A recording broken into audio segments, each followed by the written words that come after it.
अस्सलाम वालेकुम नाजरीन। ज़राअत पाकिस्तान की रीढ़ की हड्डी है, मगर सिर्फ रवायती खेती बाड़ी से आज के दौर में ज़्यादा फायदा नहीं मिलता। अगर हम ज़राअत को एक बिजनेस समझकर चलाएं तो न सिर्फ अपनी आमदनी बढ़ा सकते हैं बल्कि रोजगार के नए दरवाजे भी खोल सकते हैं। आज हम बात करेंगे कुछ ऐसे ज़रूरी बिजनेस आइडियाज पर जो कम लागत में शुरू हो सकते हैं और लंबे उरसे तक मुनाफा देते हैं। अन्न, सब्जियों और फलों की जदीद काश्तकारी। सबसे पहला आइडिया है हाई वैल्यू सब्जियों और फलों की जदीद काश्तकारी। पाकिस्तान में रोजाना अरबों रुपए की सब्जियां और फल खाए जाते हैं, लेकिन खालिस और केमियाई फरी पैदावार बहुत कम मिलती है। आप green house farming, drip irrigation और हाइड्रोपोनिक सिस्टम के जरिए कम जगह और कम पानी में ज्यादा पैदावार ले सकते हैं।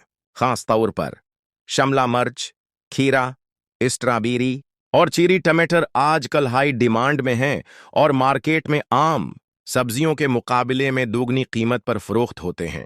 पोल्ट्री और फार्मिंग बिजनेस। दूसरा आइडिया है पोल्ट्री, फिश फार्मिंग और बतखों की फार्मिंग।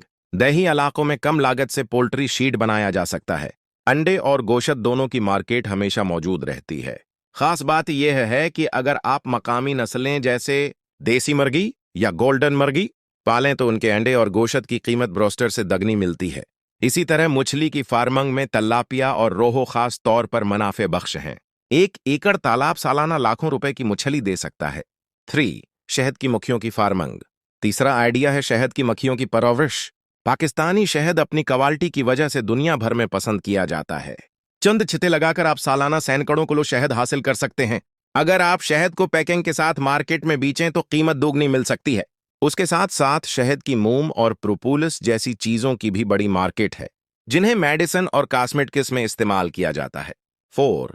डेयरी फार्मिंग और दूध की प्रोसेसिंग। चौथा बिजनेस है डेयरी फार्मिंग।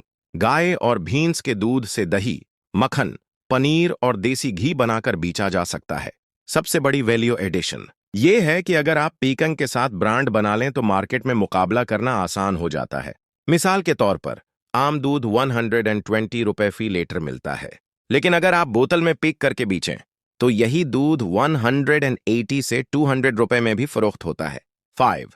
वैल्यू एडिशन और एग्रो प्रोसेसिंग। पांचवा आइडिया है वैल्यू एडिशन। किसान अक्सर अपनी फसल कुछ ही हालत में बेच देते हैं, जिससे मुनाफा कम मिलता है। अगर आप फसल को प्रोसेस करें तो कमाई कई गुना बढ़ जाती है। मिसाल उनके तौर पर आम, जूस या खशक, आम, गंदम, पेकशुदा आटा, सब्जियां, फ्रीजर पेक सब्जियां, मर्चें, पाउडर फार्म में पैकिंग, ये सब चीजें मार्केट में ज्यादा कीमत पर फरोख्त होती हैं। तो नाजरीन, ज़राअत में कारोबार सिर्फ बीज बोने और फसल काटने का नाम नहीं, बल्कि स्मार्ट प्लानिंग और वैल्यू एडिशन का खेल है। अगर आप किसी एक बिजनेस आइडिया को संजीदगी से अख्तियार करें तो छोटे पैमाने से शुरू करके बड़े बिजनेस तक पहुंच सकते हैं।